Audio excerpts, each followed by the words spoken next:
Welcome to my YouTube channel Vikas Sir Accountancy Amritsar. Today I am going to discuss with you regarding the topic change in PSR, that is change in profit sharing ratio.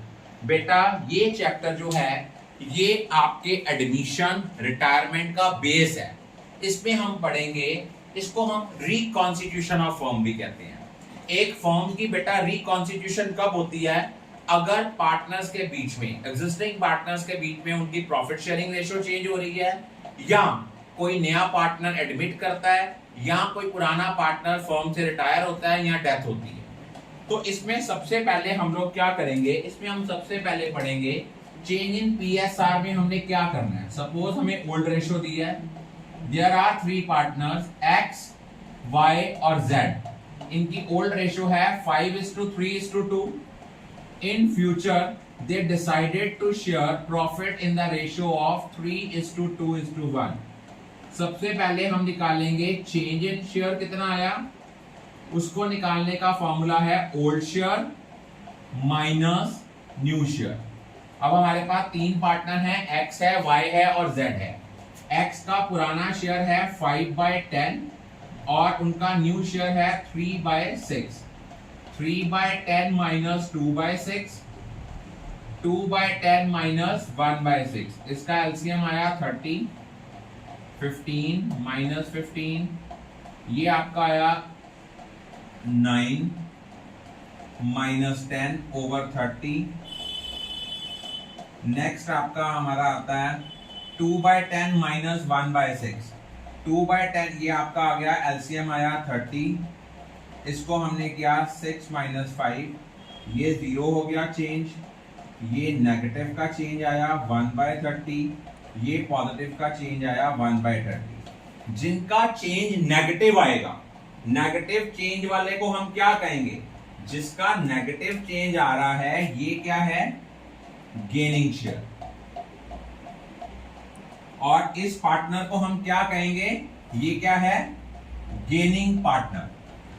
और जिसका change in profit positive आ रहा है ये क्या है? उसका sacrificing share.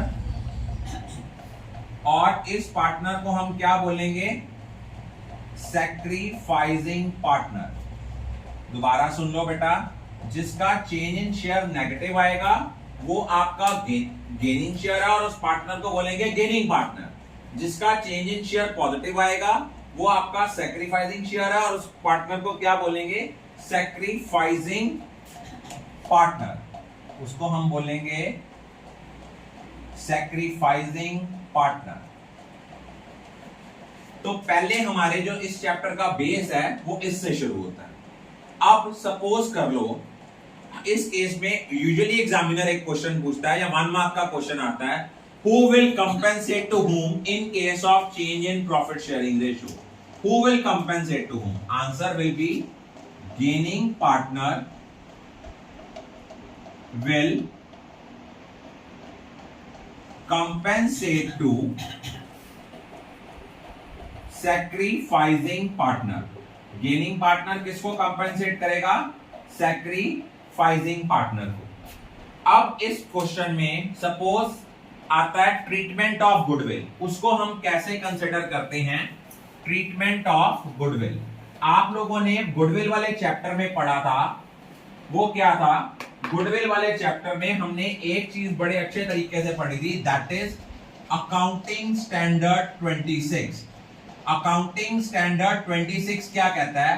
Accounting standard 26 कहता है हम बुक्स ऑफ अकाउंट्स में उसी गुडविल को रिकॉर्ड करते हैं जो आपकी परचेज्ड गुडविल है. सेल्फ जनरेटेड गुडविल को रिकॉर्ड नहीं करते. मींस बैलेंस शीट में एज एन एसेट उसी गुडविल को शो करेंगे जो गुडविल आपकी परचेज्ड गुडविल है. सपोज एक क्वेश्चन है, एक है अनु और बाला, ये दो पार्टनर्स हैं. इनकी रेशियो थी पुरानी 3:2, न्यू रेशियो इनकी हो गई 1:1. तो सबसे पहले इस क्वेश्चन में चेंज इन पीएसआर आएगा 3/5 minus 1/2, 2/5 minus 1/2, 6 minus 5. अब यहां पे देखो, अनु जो है वो क्या है? Sacrificing partner. सैक्रिफाइसिंग पार्टनर क्यों है अनु? रीजन उसका क्या है? क्योंकि अनु का जो चेंज इन शेयर आया है वो क्या आया है? पॉजिटिव है। तो अनु यहां पे है आपकी सैक्रिफाइसिंग पार्टनर, लेकिन जो आपकी बाला है, बाला का शेयर कितना आया है? नेगेटिव आया है। वो क्या है? Gaining partner. अब इस क्वेश्चन में लिखा हुआ है the firm of the goodwill is valued at ₹50,000। तो अब हम इस केस में क्या करेंगे? इस केस में हम एडजस्टमेंट एंट्री करेंगे। क्या करेंगे? Gaining partner to sacrificing partners capital account. हम करेंगे Anuj capital account debit to Balas capital account, लेकिन अमाउंट कौन सी आएगी? 50,000 है। 50,000 का 1/10 अनु की कैपिटल को 5,000 के साथ डेबिट करेंगे और बाला की कैपिटल को 5,000 के साथ क्या करेंगे? क्रेडिट करेंगे। अगर यही क्वेश्चन में लिखा होता कि पार्टनर की कैपिटल फिक्स्ड है, फिक्स्ड कैपिटल के केस में ये एंट्री चेंज होके हो जानी थी Anuj current account debit to Balaj current account with 5,000। अब एक और चीज है, एक आज एक नया कंसेप्ट क्या आया है, वहां लिखा हुआ है गुडविल रेज्ड करके राइट ऑफ करो।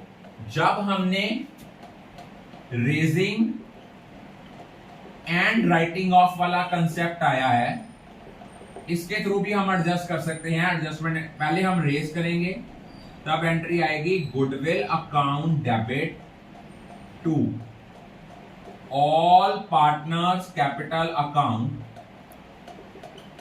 इन ओल्ड रेशियो।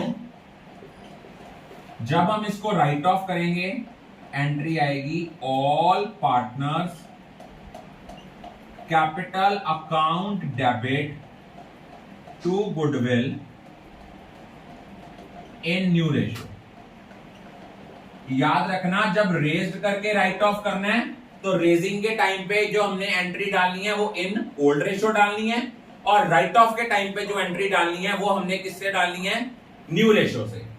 सपोज यही क्वेश्चन होता तो इस क्वेश्चन में हमारी एंट्री आनी थी goodwill account debit 50,000 to Anuj capital account 30,000 to Balas capital account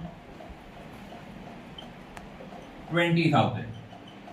और जब हमने इसको राइट ऑफ करना था उस केस में अनु और बाला की कैपिटल को डेबिट करना था, लेकिन किस रेशो में करना था? न्यू रेशो में। एंट्री आनी थी Anil's capital account debit बालास capital account debit. उनकी न्यू रेशो इक्वली थी 25,000 टू गुडविल। अल्टीमेटली देख लो उसका नेट इफेक्ट वही आया जो आपकी एडजस्टमेंट एंट्री का नेट इफेक्ट आया था। लेकिन अगर कोई एग्जिस्टिंग गुडविल है जो ऑलरेडी बैलेंस शीट में स्टैंड कर रही है, अगर आपने एग्जिस्टिंग गुडविल को राइट ऑफ करना है, इसको ओल्ड रेशो में ही करना है। याद रखना, अगर गुडविल रेज करके राइट ऑफ करनी है तो राइट ऑफ न्यू रेशो में करनी है, लेकिन अगर कोई गुडविल जो आपकी ऑलरेडी एग्जिस्ट कर रही है उसको अगर हमने राइट ऑफ करना है, उसको हमने ओल्ड रेशो में करना है। I think all of you are clear about it.